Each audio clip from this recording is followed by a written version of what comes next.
তো আমি রঞ্জিত ভূঁইয়া, আপনারা দেখছেন RBR মোটরস। তো এটা সুপার স্প্লেন্ডার BS6 এর গাড়ি। তো গাড়িটাতে প্রবলেম কি হচ্ছে, গাড়িটার ব্যাটারি মানে একা একা সেলফ মানে ঘুরতেই থাকতো, মানে চাবি অফ করা থাকলেও কি গাড়িটার কন্টিনিউ সেলফ ঘুরতেই থাকতো। মানে গাড়ির ব্যাটারি দুটো টার্মিনাল লাগানো আছে। এবার চাবি যদি আমি অফ করে দিই, গাড়ির চাবি যদি আমি বের করে নিই, নেওয়ার পরও যদি আমি চাবি বের করে নেওয়ার পরও গাড়ির কন্টিনিউ সেলফটা ঘুরতে থাকতো। তো এটার প্রবলেম হচ্ছে যে এর সেলফের যে কাট আউটটা, এই কাট আউট ডাইরেক্ট হয়ে যায়। এই যে এখানে যে কাট আউটটা আছে, এই কাট আউটটা অনেক সময় ডাইরেক্ট হয়ে যায়। অনেক সময় কি হয়, এই যে হাতের যে হ্যান্ড সুইচটা আছে, সেলফের যে হ্যান্ড সুইচটা, এই সুইচটা ওরকম ডাইরেক্ট হয়ে গেলে তখন এই প্রবলেমগুলো হয়। তো এর আমি প্রবলেমটাকে দেখাচ্ছি।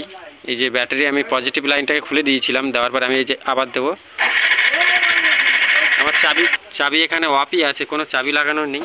এই যে আমি এখানে ব্যাটারি ডাইরেক্ট দিচ্ছি, সেলফটা কন্টিনিউ ঘুরতেই আছে। তো এর প্রবলেম হচ্ছে কাট আউটটা, এই কাট আউটটা অনেক সময় খারাপ হয়ে যায়, ডাইরেক্ট হয়ে যায়, সেই কারণে এরকমই ডিস্টার্ব হয়। তো আমি এর কাট আউটটাকে পুরো খুলে দেবো। খুলে দেওয়ার পরে গাড়িটাকে একটা সেলফ না মেরে কিক মারবো যে গাড়িটা স্টার্ট নেয় কিনা। তারপরে কাট আউটটাকে দেখবো যে। তো এখানে আমি গাড়ির কাট আউটটাকে খুলে দিয়েছি। এই যে কাট আউটটা আমি খুলে দিয়েছি। দেওয়ার পরে এখানে আমি চাবি লাগাবো, গাড়িতে চাবি লাগাবো, লাগিয়ে গাড়িটাকে কিক মারবো, গাড়িটা স্টার্ট হয় কিনা সেটাকেই দেখবো।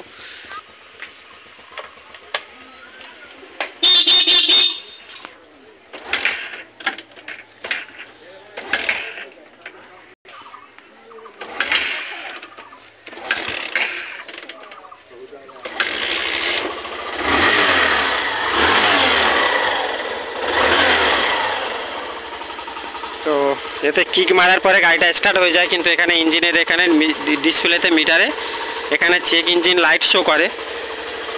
তো গাড়িটা কিক মারার পরে স্টার্ট হয়ে যায়, কিন্তু এই কাট আউটটাই খারাপ হয়ে গেছে। এই জন্যে এই গাড়িটাকে তোমার চাবি যখনই অন থাক কিংবা অফ থাক, যখনই গাড়িটাকে এই কাট আউট লাগানো থাকবে, গাড়ির সেলফ কন্টিনিউ একাই ঘুরতে থাকবে। তো এই কাট আউটটার জন্য এরকমই হয়। তো এই কাট আউটটাকে আমি চেঞ্জ করে দেবো, দেওয়ার পরে দেখবো যে ঠিক আছে কিনা।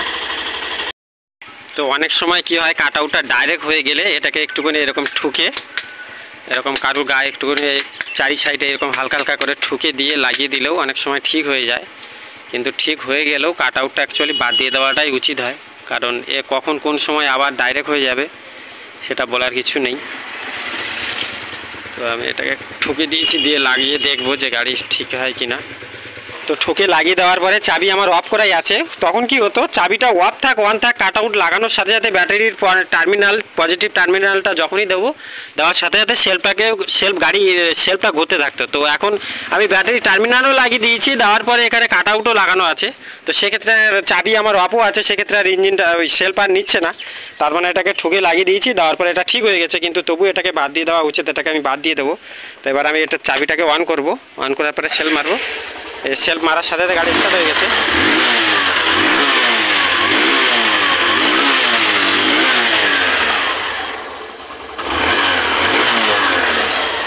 তো সেলফ মারার সাথে সাথে গাড়ি স্টার্ট হয়ে গেছে। তবু কি করব, কাট আউটটাকে আমি বাদ দিয়ে দেবো, দিয়ে নতুন একটা কাট আউট লাগিয়ে দেবো এতে। ওই ছিল আজকের সুপার স্প্লেন্ডার BS6 কাট আউটের যে প্রবলেমটা, সেলফ প্রবলেম, এটুকুই ছিল আজকের ভিডিও।